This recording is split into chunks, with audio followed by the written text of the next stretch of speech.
What's up, everyone, and welcome to the Corporate Bartender. We're trying to keep those summer vibes kicking before it pumpkin spices all over us. Seasons are patterns, and so are humans, and if we want to change them, we're going to need some new habits. Our guest today has a fantastic tool to help make substantive shifts in you and your employees' behavior. His name is Oran Cohen, and he's the creator of a tool and founder of a company called GWork. Oran has nearly 20 years of experience steering organizations using behavioral science. He's worked with the likes of Google, Deloitte, Nestle, and Unilever, some heavy hitters. GWork is a powerful tool, and Oran is a hell of a guy. This conversation, my friends, was a blast, and I think you're going to dig it. So buckle up, TCBers, grab your favorite cocktail, and let's get right on into it with Oran Cohen on today's TCB.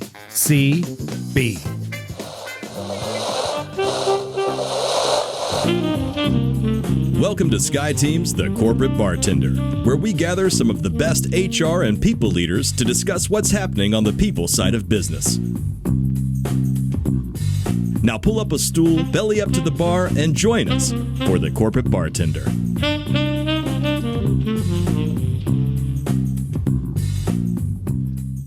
Welcome, everybody. It is Wednesday, and you know what that means. It's your favorite day and mine. It is Corporate Bartender Day. It is Wednesday, the 17th of July, 2024. The year's half over. We're on the downhill side of 2024, if you can believe that. This is the 201st time that we've convened this group of really awesome people. As you know, as I always say, today's going to be a fun one. We've got a guest. He's the guy you don't recognize. His name, apparently we can't pronounce it correctly. I mean, you can try. It looks like Oran Cohen, and I keep thinking of Orange Juice Jones, the music star from the late 80s, early 90s, and apparently I'm saying it incorrectly. But this guy is here today. He's the CEO and founder of a company called GWork, and we're going to talk about using habits to transform your business. If you know me and anything about me, you know I'm a tiny habits coach, and I'm a huge fan of BJ Fogg, and so is Oran. So we're going to talk about what habits can do to change your business. We've got some upcoming guests that I want to share with you before we get into our conversation. Looking forward to this one just for the book title alone. On the 24th of July, we'll have Sean Limpson here. He's the author of One Drop of Poison, How One Bad Leader Can Slowly Kill Your Company. And I always say this when I talk about this guy's book. I think we've all lived that toxic culture. On the 31st of July, we have Mark Shearer. He is known as the coach of coaches, and he's got what he calls the quantum leap technique. So I'm looking forward to that, looking forward to spinning that around and finding out what is involved in the quantum leap technique. But that's for another day. Also, the vacation gods will speak the first week of August. We will be dark August 3rd. There will be no convening of the group because Lori and I will be in Maine enjoying some fine Atlantic Ocean air. All right. But today we're talking to this guy. This guy smiling, laughing, his headshot. This is Oran Cohen. Like I said, he's the founder and CEO of GWork, and we're going to talk about using habits to transform your business. He's got a lot of history in this space. He fancies himself a little bit of a philosopher as well. So if you have big overarching existential questions that you want to put on the table, which I'm sure Laurel does, be ready to throw those in here. Laurel's giving you this look, Oran.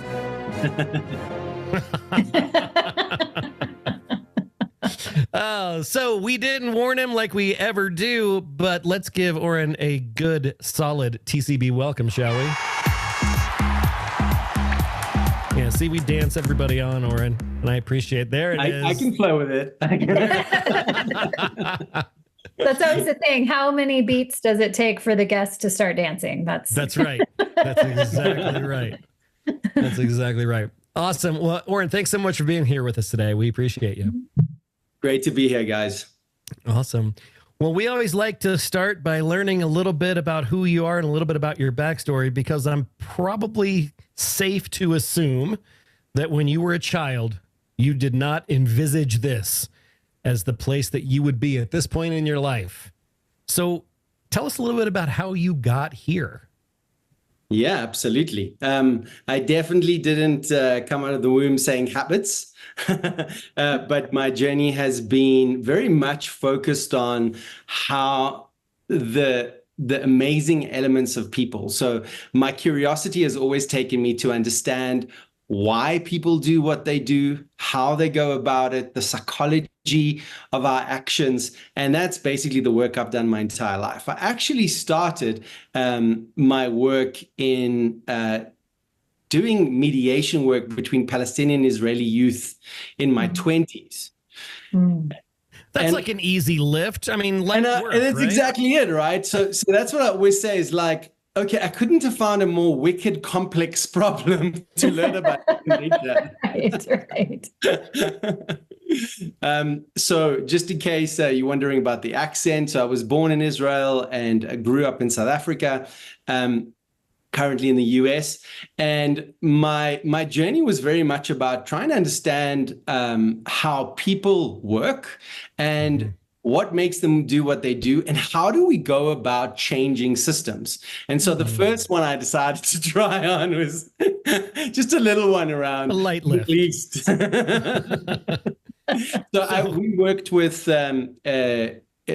Palestinian and Israeli youth, and we brought them together. And our core thing was, we would say, well, if the only thing you can think about when it comes to Israelis is someone with an army uniform, and if the only thing you can think about is somebody with a suicide bombing, a suicide bomb, then come to our meetings. And we would get people to connect about what is similar about them first. And we would use religion as a core foundation to that. That led me to start working with, after a while, with the United Nations. I worked with an organization called Children of the Earth, where we worked in 45 different countries, creating environments conducive to change within youth. And looking at how do you enable people to think for themselves and then take action to transform that. Through my journey and curiosities, I learned everything from design thinking to systems thinking to biomimicry and all sorts of weird things that led me to do the crazy and wonderful work that I do today. I love it. So for the benefit of anybody listening who doesn't know some of that terminology, what is systems thinking and how does that compare to design thinking? Sure, absolutely. So systems thinking is the ability to see things in relation to one another, to understand that there's a relationship between the thing that's happening over there and another aspect. So in an organization, it would be that the customer experience function has an impact on marketing, and marketing has an impact on customer experience, and that performance has an impact on engagement and engagement. So to understand that there's an interconnectedness between things, whether you're thinking of communities, you're thinking of countries, or you're thinking of organizations, basically any social system. Design thinking is how the heck do you design a solution within a complex system? So how do I go about actually understanding what the problem is? And believe me, I've spent countless hours facilitating the part which is known as defining the problem. Because the problem is that we don't know how to see problems. Yeah, we see them very much segmented, and we define them based on our worldview, not on the reality that the problem is within.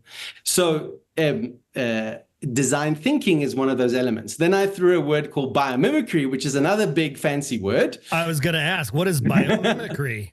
Bio means life, and mimicry means to imitate. And I had the pleasure of working with one of the first leaders and lecturers in biomimicry.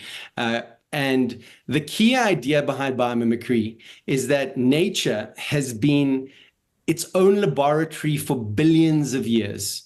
And what it's brilliant at is designing environments conducive to life. It does that better than any human invention. And so why don't we turn to nature to understand how it does that? Why don't we turn and understand that, for example, there is no such thing as zero. So one of the principles to design for life is to design environments in dynamic non-equilibrium. In other words, if it's not moving and it's not tense and it's not evolving, it dies. Right. Another one is nature designs things to be locally attuned and responsive. So if we think about organizations, the CEO has to embed what it is that that individual wants to see on the ground, but also the individuals on the ground need to embed upwards. And so we have to think about how we design every cell of the organism, to have the intelligence and the autonomy to work on its own. Instead of thinking that the CEO will have all the answers, how do we actually embed intelligence? And then you can see, for example, AA is a perfect example of an organization that turned itself more into an organism than a traditional organization. The intelligence lies in a set of principles that then everyone's got the autonomy to actually take action.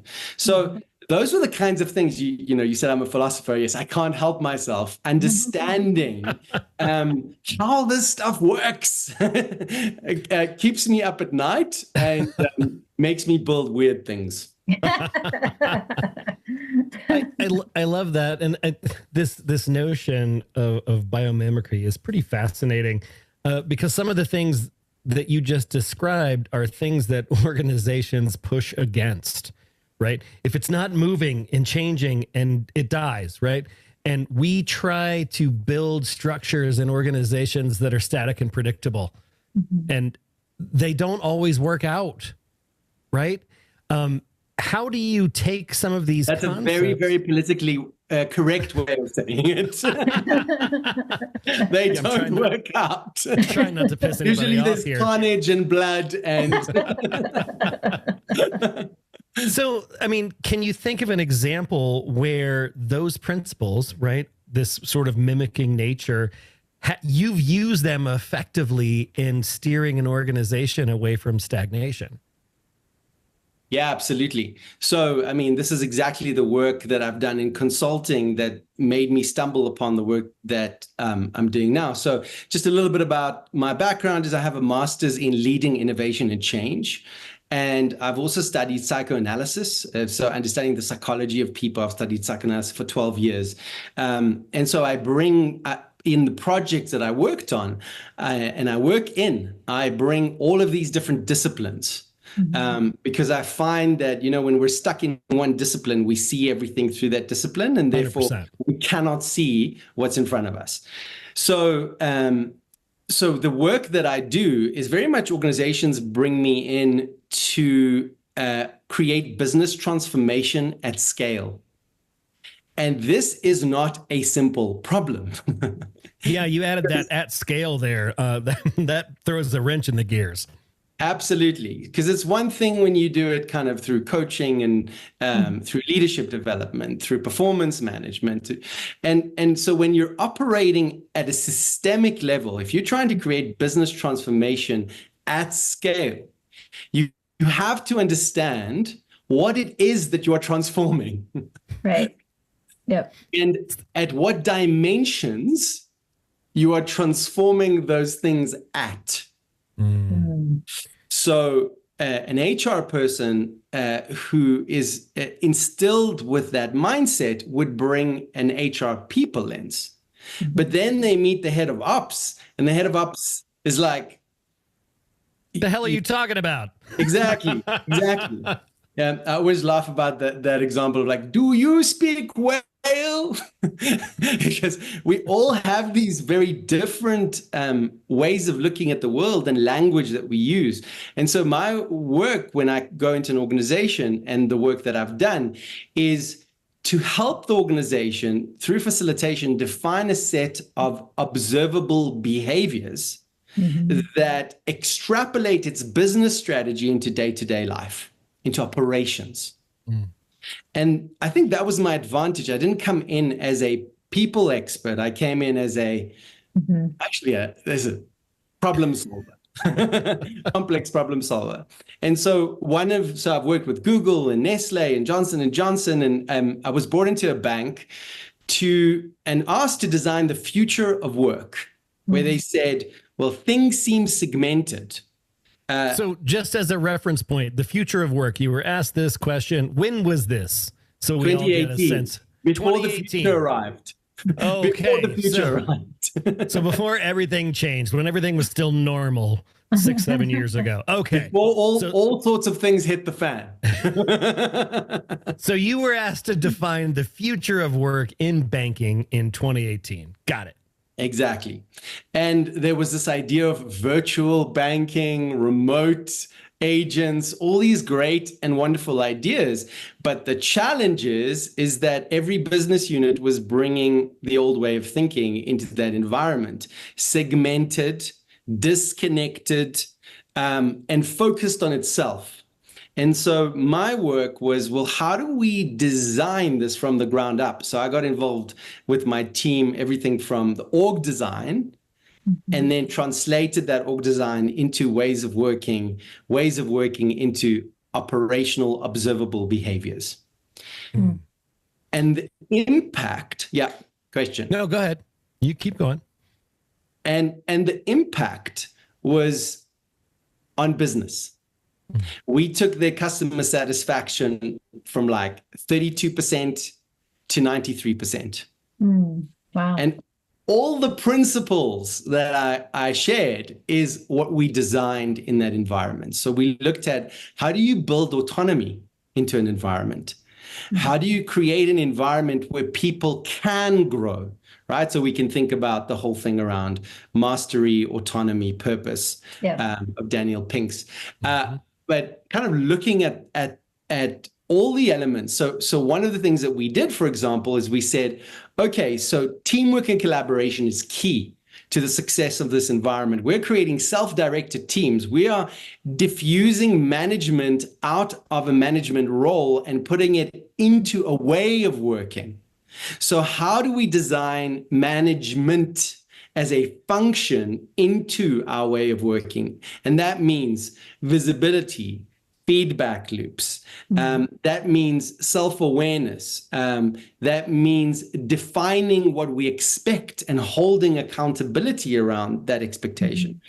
How you do it and how you reach there is your own journey. But what the outcome is and what the observable behaviors that we're looking for need to be defined.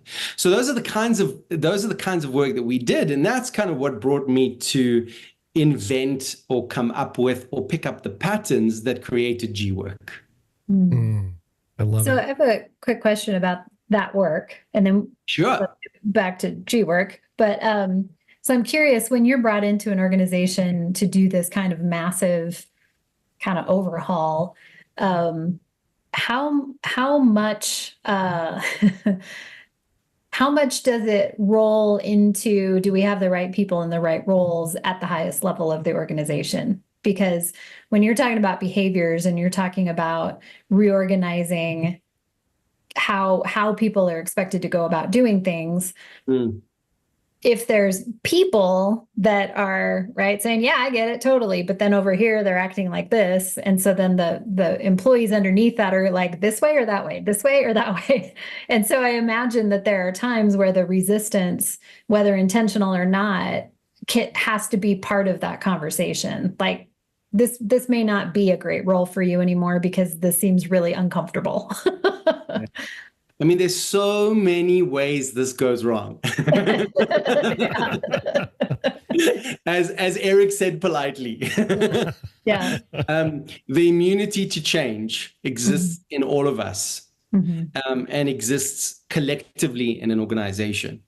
But also the desire to be our best self also lies within each individual, even the ones who are defensive, passive resistance. It's everywhere. And so the question is, do you have a good enough story? Do you have a good enough vision and a purpose that will move people towards change? And have you been able to embed that in a personal, intrinsic journey, not just we need to be good at customer experience? So there, if we had a whiteboard right now, I'd probably draw about 26 circles of what needs to be taken into consideration in order to create that kind of massive change. But definitely, leadership have to be ripe. So even if they have not changed, they have to be ripe for change. And one of the key elements for change, why do people change? People change because they have pain. And if you're really lucky, from awareness. that feels very true.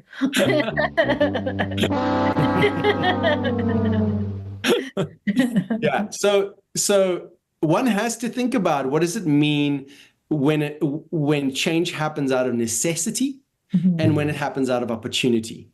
So for example, perfect examples, I'm going to open Pandora's box, AI, right? So like, people are growing out of necessity, mostly out of opportunity. So the people who are embracing it right now are growing out of opportunity.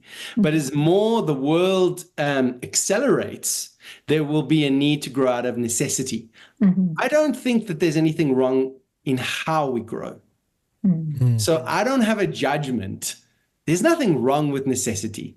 Some of my deepest growths have come out of my deepest pains as an individual. And some of your best songs too, right? Out of that some deep of the pain. best songs. Ask Leonard Cohen. Yes. I think the kind of there's a crack in everything. That's why the light comes in. That's where the light comes in. I think that organizations sometimes choose where they grow from, but growth is inevitable. And change is inevitable, and it's how we build our ability to meet that change. So, Laurie, to come back to your question around, is it the people? Do we have the right people on the bus and all of that kind of thing? I've been in a situation where I've had to have uncomfortable conversations with a CEO. Like they thought they wanted you to come in, but then they didn't like it. And then I was thinking to themselves, I don't think this is why they hired me. Right. Yeah. But sometimes you have to have those conversations. And so feedback. So here's another thing about biomimicry and healthy systems. They have healthy, alive feedback loops. And feedback loops is everything from data, what's happening with our customer, to how am I showing up as an individual. And so change comes through reflection and mirroring. And we don't have a lot of things in our lives that, or let me put it this way, we have engineered so many mechanisms that stop us from looking in the mirror. Oh my gosh, so true. So this is true in our personal lives and as well as in our work lives. And so the way people show up, our human nature comes to work, and so we have to meet people in their whole self if we are to transform and be part of creating change. Dictating change is not super effective. It's a fool's errand, as they say. So often when an organization's like, okay, we want to create this change, I say, awesome. So we're going to start from the top and the bottom simultaneously. Like it. Because the people help support what they help create. That's right. Of course. And if they don't feel a sense of belonging, they will be the reason this does not succeed. They will unconsciously, proactively Right. Undermine stop it all from of happening, sabotage it from happening. And so I think that in an AI world, how people show up at work will become the value that they bring. The less that we are needing to do these skills of sort of like knowing how to use this tool, or be good at marketing, it's how we communicate marketing to our peers and how we go about enabling a project with other human beings. Mm-hmm. So my sense is that more and more soft is the new superpower. Yeah. You just said some scary shit, Oran. Sorry, I'll drink to that. I mean, if you think about it, right? Like humans are creatures of pattern, and once you've been reached a certain level of seasoning in work, you have hardwired patterns that you run all the time, and things like AI are big and scary. And what you just said involves me to make a paradigm shift in how I view my own utility at work. And that's a big deal transition. Unpack that a bit. So what is the shift that you're seeing? Yeah. So, I mean, just like what you just said, it's not being good at the skill. It's being able to convey that effectively to other human beings or whatever that is. Right. But, you know, my whole career thus far has been defined by being good at that skill. Right. I went to school for that skill. I got a shitty job doing that skill. I got really good at that thing. It is pretty much my identity by the time I hit mid-career. Absolutely. So I've got to divorce myself from that archetype and embrace something different. Yeah. That's scary. You know, like you said, this is at some point a change out of necessity, because there are some people, just using AI as the example here, that are going to go into that good night kicking and screaming. Definitely.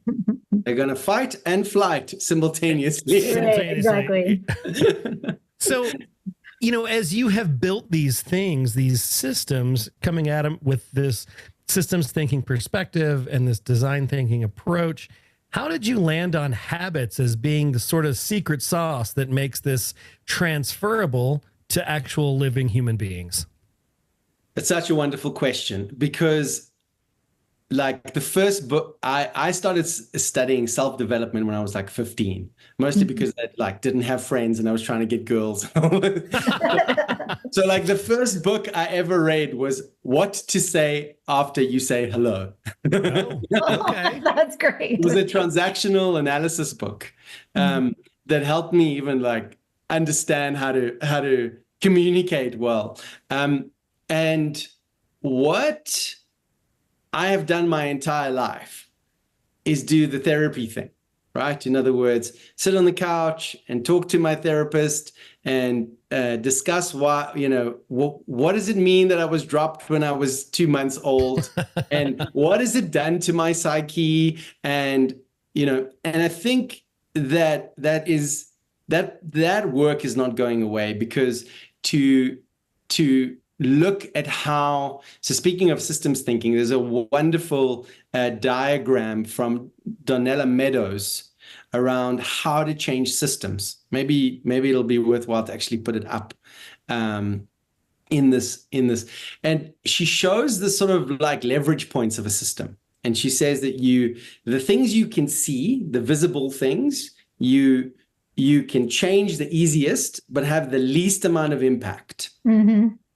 All the way to the invisible things, paradigms, beliefs, perceptions, experience. Those are much more sticklier, but if you can transform those, you change the entire system. Of course, they're hardest to do. Surprise, surprise. But what I've realized is that even though I've done this work and that's how I approached organizations, and, like I used to run deep process work, like using Arnold Mandel's work with like Oh, yeah. leaders of teams around going in depth into themselves in order to understand how they relate. That work's important. But one thing that I reflected on in my life is that when I do things differently, it changes my identity. Okay. If I don't think that I'm good at sport and I start to do things that even give me an inkling that I might be good at sport, I shift the whole story of what happened when I was 15, right? Instead of trying to go through the quagmire of the mud, I'm able to say, well, how do I show up today and how do I shift that? And I think that the unrealized opportunity in organizations is bringing the power of habit formation and habit building into an organizational context. Now, books today like Tiny Habits, Atomic Habits, so many of these books, and there's so many now, all talk about the same thing. And the leaders of these organizations are using these books to lead, to change their lives. So why isn't this being done in organizations? Why aren't we using this incredible social technology that we've learned about how people change and bring it into an organizational context? And that's what we do with GWork. Because that's always the challenge when we, several of us that do, leadership development training workshops, those, right? Like there's the theory and there's the concept and there's the conversation about it in the moment. And none of it matters if it doesn't turn into changed behaviors, right? Like that's the stickiness, is you got to practice stuff. You got to do it differently, right? You got to say it differently, do it differently, and more than once. So it makes perfect sense that building habits is the retention piece. That's always the struggle with, development and training is retention. So putting habits into it makes a ton of sense. Yeah. And then the 100%. Other challenge, Laurie, is that we say we want something for the business, but then the way by which we translate it into everyday reality is so abstract. Right.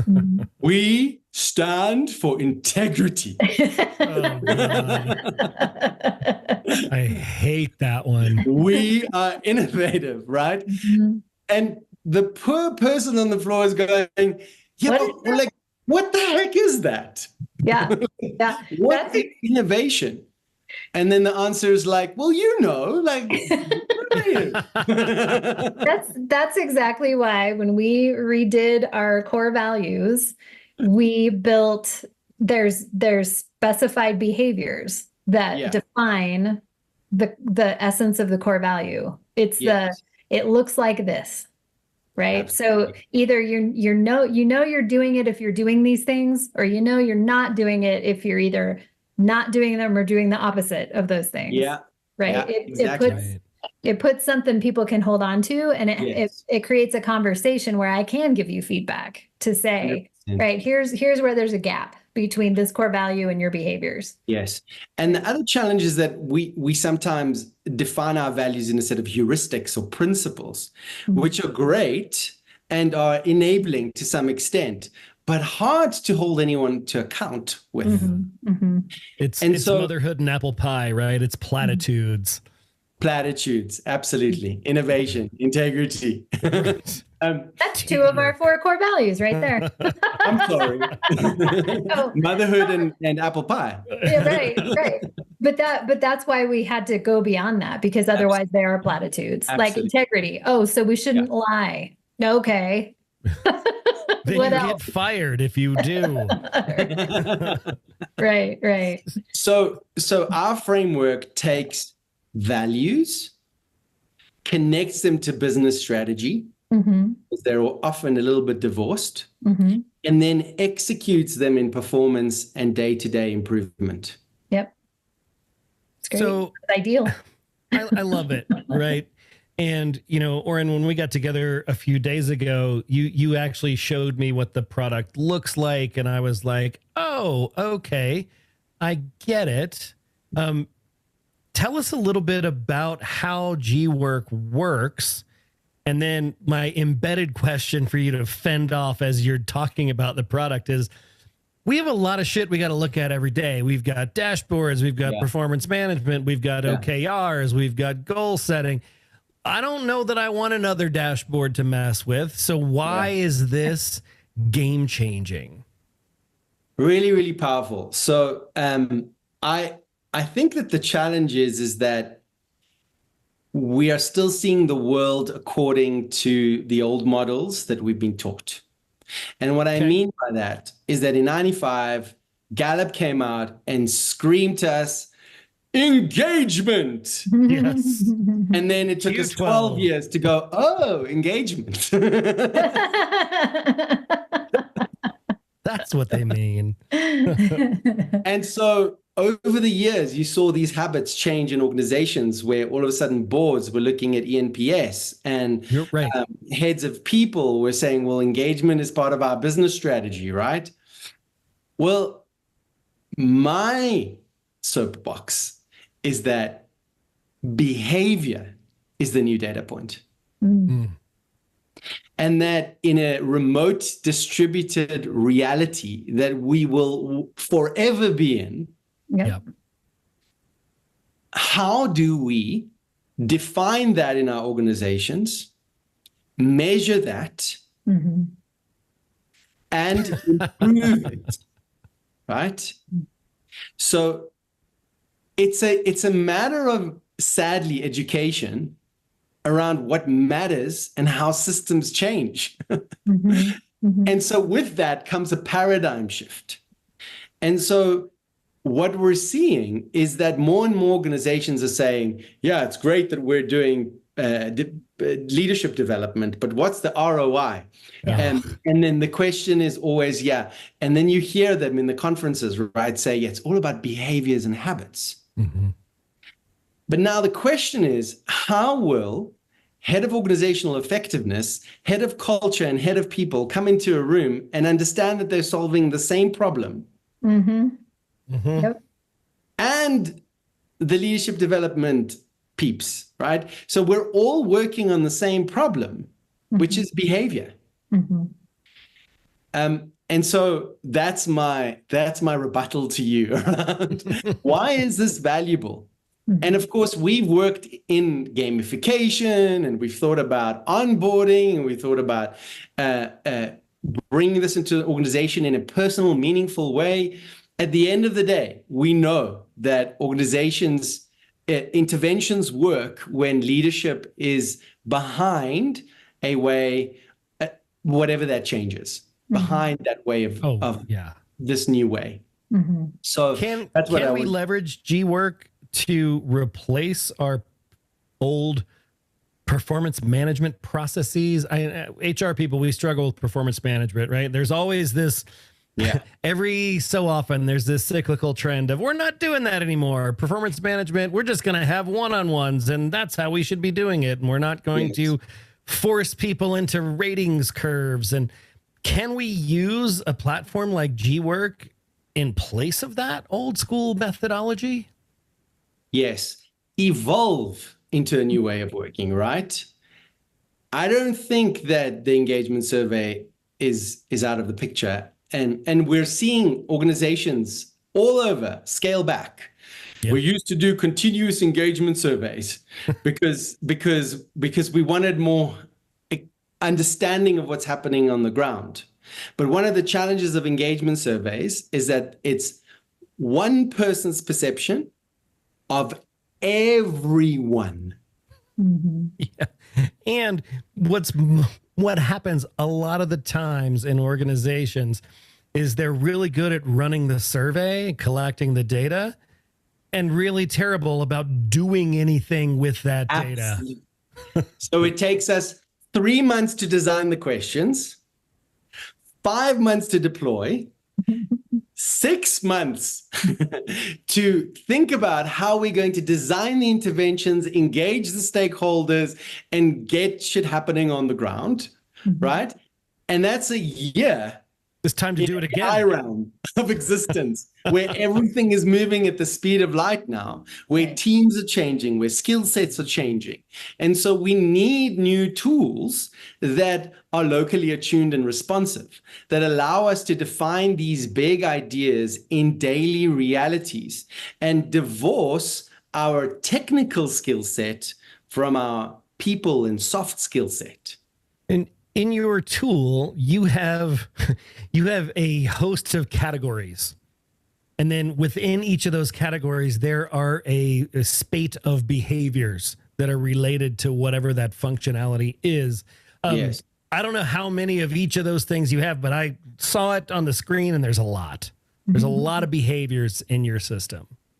Oh, he's going to show us. He's going to show us what it looks like. Yeah. Here it is.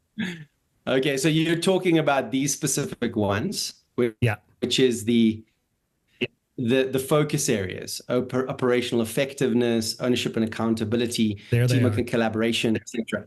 So what we did is we went and, first of all, I took all of my painful logic and experience that I had, and also researched and developed 140 observable behaviors in successful organizations and created categories for them so that it's easy to kind of reference and focus on. And so on GWork, you're able to select between 2 to 4, depending on what you're focusing on, and then actually deep dive into what these mean in our organization in a set of observable behaviors. So example, ownership accountability in our organization actually means meeting deadlines and fulfilling commitments. Or it could mean addressing obstacles before they arrive. So how do we define, Laurie, as you were saying, like, so in our organization, because you're small, right, you have a small, tight-knit family-like team, it's easy because it's like, that cultural artifact is like in the air. It's like atoms around you. But when you're moving to 100 plus, this becomes really, really hard to do. And especially if you distribute it. And so GWork allows you to choose up to 20 observable behaviors to define what success looks like according to your business strategy and your values simultaneously. Click on that innovation and growth mindset. Let's see what's in there, because I know Laurie's, that's what she wants to see. Okay, now I challenge you to find the ones that align to your values, but we'll do that over. For example, promoting continuous learning in the team. Mm-hmm. Or this is a very powerful one, offering and sharing information freely. Mm-hmm. Right? And so what we've done is that we've taken these really complex ideas and turned them into single observable behaviors. And by doing that, we move towards quantifying the behavior for the first time in the organization. Because what happens is now we say, I observe Laurie offering and sharing information freely. So what happens from here is you load your company structure and then you kick off a baseline. And a baseline is a 360, a self, peer, manager, and direct reports if you have them, where everyone answers the same question about Laurie. Mm-hmm. And so what happens is Laurie gets a innovation and growth mindset score. She gets, the team gets an innovation growth mindset score, and the organization. And so the first time Laurie knows where she is in relation to what we call good in our organization. Mm-hmm. And so we quantify behaviors for the first time ever. We've got operational data, we've got customer data, but we don't have behavioral data. The cool thing about GWork is that diagnosis is very much not enough, because this is where we get stuck. And so That's what the happens is sort we of, go, okay, cool. So now we've done that big 360 part of the performance review. And now what? Now we reach out to the coaches we know and we start a hiring, like we have all sorts of things that we have to do. So what GWork does is it really diffuses this intelligence into everyone. And so what we see over here is Asha, who's a manager. And based on 13 algorithms that we've built, Asha will receive 1 to 3 behaviors he can work on. Not all 20, because that's not humane. I was going to say, because that's just mean. That's just mean. Tailored based on the algorithms that we've built. And so Asha's received encouraging accountability. He's received responding timely to requests from others and ensuring that work is delivered to a high standard.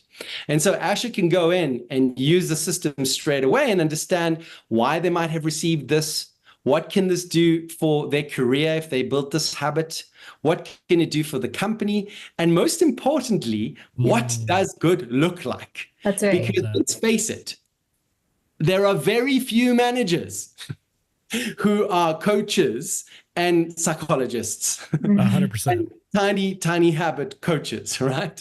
And so it becomes really difficult because the manager's like, well, I just don't feel like you're like assertive enough. Right. It's this like I feel that. And the poor direct report is going, thank you. And then when we complexify it, we go, oh, yes, so I'm going to give you the feedback sandwich. I'm going to tell you something wonderful about yourself, something manurish, and something wonderful. Right? And that is supposed to be called constructive feedback. But the reality is it isn't. And so on GWork, that gets defined for the individual straight away. They get teamed with individuals who scored really high on these behaviors. Oh, and I love that. They can have peer coaching that if those individuals accept will show up on the conversations tab. The whole thing is gamified, but one of the most exciting things about GWork is the habit recipes, right? Is what translates this into observable daily actions that change. So what we're seeing over here is Asha chose, after I step into my workspace ready to conquer the day, I will spend 10 minutes clarifying expectations and responsibilities with my team. Tiny, granular, atomic habits, micro habits that are guaranteed, if done again and again, to build, encourage accountability in the organization. I love that celebration is in here too, because that is in BJ Fogg's secret sauce to getting habits to stick. It's the most uncomfortable thing to do. Where do we got that from? I love it, right? I mean, this is straight out of the gospel of tiny habits, and that's validated habit forming behavior recipes. So exactly. I love it. So why reinvent the wheel, right? The only thing that we did is we then allow the individual to schedule it directly into their calendar, whether it's in Outlook or Google. Say, I want to do it every Tuesday and Thursday. I want to do it for 10 minutes at the following time. I want to be reminded on MS Teams or Slack or wherever I am. And off I go. And so what happens is in my calendar, I see a little emoticon that reminds me that this is a different type of meeting and a little link to I have practiced this habit.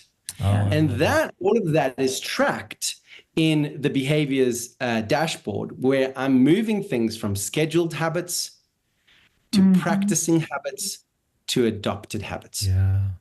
I love it. As a manager, I can assign behaviors to a team member. I can write feedback. I can use basic feedback. Oh, SBI's in there too. Are you kidding me? Behavior. That's what I was going to say. It's so much easier for leaders when they recognize that if they talk about someone's behavior, they don't have to judge them as a human being. Yeah. Right? You are good or bad, right? I noticed you did this. Totally. right? I noticed that you interrupted so-and-so a couple of times versus, you know how annoying it is when you interrupt people, right? You always do this. So it takes when it's behavioral, then that person has Absolutely. a choice. It's not you, it's the way by which the actions that you do that don't serve the situation. Right. Right. And so now I can say, I'm going to allocate to this individual a behavior around teamwork and collaboration. It's around fostering a culture of accountability, or let's go for taking proactive steps. Right. And so straight away, instead of me as a manager needing to be a professor of behavioral science, the system will automate habits that the individual can take on their own to grow this habit. And of course, if we weren't doing behavioral work, we've integrated gamification into this, because if we didn't, something would be wrong. I love that you have Steve Jobs on your team. Good for you. And I can actually go into my teams, right, and actually see that my team operational effectiveness is at 57 and the company's is 34. So I can understand ourselves in relation to the whole. I build my power. I have power to understand where I stand without waiting for a performance review at the end of the year that doesn't tell me anything anyway. And then I can, as a manager, I can go in and I can actually see each habit that's being practiced across my entire team. I can support my team and how they're moving across from scheduling to practicing to adopting. And for talent management, which is super cool, I can go in and actually see how Jacinda's is showing up. So I can pick up, for example, that she's got really high teamwork and collaboration, and see that she's a high potential individual in the organization, which is so hard to do when you're remote. Dude, I got to tell you, I'm super intrigued. As a teaser for GWork, I think you whet some appetites there. Oran, where do we go to learn more about it, or to find you if we want to explore what this GWork thing's all about? Easy peasy. You're welcome to find me on LinkedIn, Oran Cohen. If you can't find me there, you're welcome to email me at oran@gwork.io. We'll also check out the website. We've got a killer kit for managers to develop those habits and assess themselves in a PDF that they can download as well. Awesome. And what's that website? www.GWork.io. Cool. Fantastic. His name is Oran Cohen. I keep calling him Oran, and I'm probably, on the terrible person list for that, because I'm just another American who can't pronounce complicated foreign names. Thank you so much, Oran, for being here today. This has been a fantastic conversation. Thanks, I'm intrigued by the tool. I think it would be, I can see uses for it, right? And, we've been wrestling here at the Bartender on the reg with the notion of performance management. And this sort of turns the whole thing on its ear. It's a little bit of a different approach that I think is pretty freaking cool. All right, we're going to get on into our end of show ritual. We're going to do our funny things, our good feels, and then go get some dinner, y'all. Funny things, stupid things Eric collected off the internet this week that made him laugh. This one is so dumb. But as a dad, I appreciated it. Apologies to our waitress, Amy, who said to my dad, "Want a box for the leftovers?" And he replied, "No, but I'll wrestle you for them." I hope we tipped enough. That is a very dad joke. As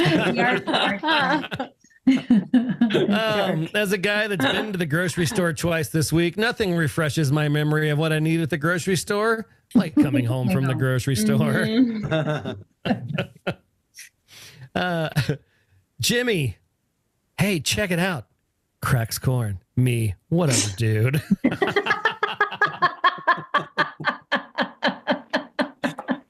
I don't care. This is an HR joke. Paying $20,000 to retain a good employee, paying $50K extra to get a new one. Right. Yeah. Naughty. Top left there, the next funny thing, Paul McCartney's original draft. Fucking hell, Jude. Hey, Jude. And because it's the corporate bartender, the Hill says 1 to 2 alcoholic drinks a day may shorten life by 2 months, according to research. That is an excellent deal.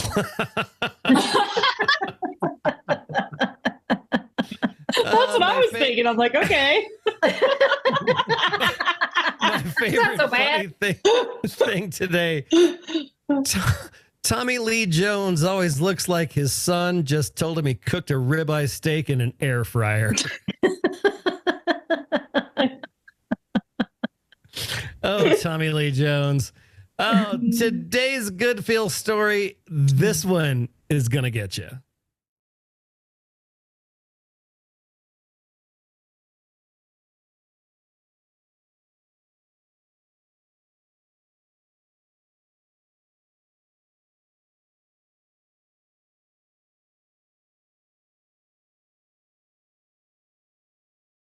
There's your restoral and the faith in humanity right there.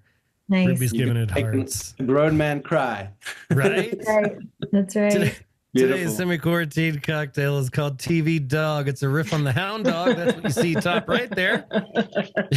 You can stop there. You can just stop with that picture. There was some On that research. dog is so great. There's some research done on whether dog owners would prefer to watch TV with their dogs or their partners. A little bit of honey syrup. Why? 2,000 dog owners were surveyed. A little bit of lime juice. 43% of those people surveyed would rather watch TV with their dogs than their partners. You're going to need a little fresh ginger. And why? Why do they do this? Why do they choose this? Because the dogs don't interrupt. They don't ask questions. And they are better cuddlers. Is that guy a bad guy? Wait, what did they just say? Yeah, what's happening? You're going to need a little grapefruit juice. And by the way, yes, 3/4 of those surveyed do leave their TV on at home for the dog when they're out. Oh, that's funny. I love Thanks, it. everybody, for being here today. Thanks to Oran Cohen. You guys have been great. What a great conversation. We will see you next week. Until then, get some dinner. Have great weeks to y'all. Bye. Thank you. Thank you. Thank you so much for joining us today. If you had a good time and learned a thing or two at today's happy hour, please share it with your friends.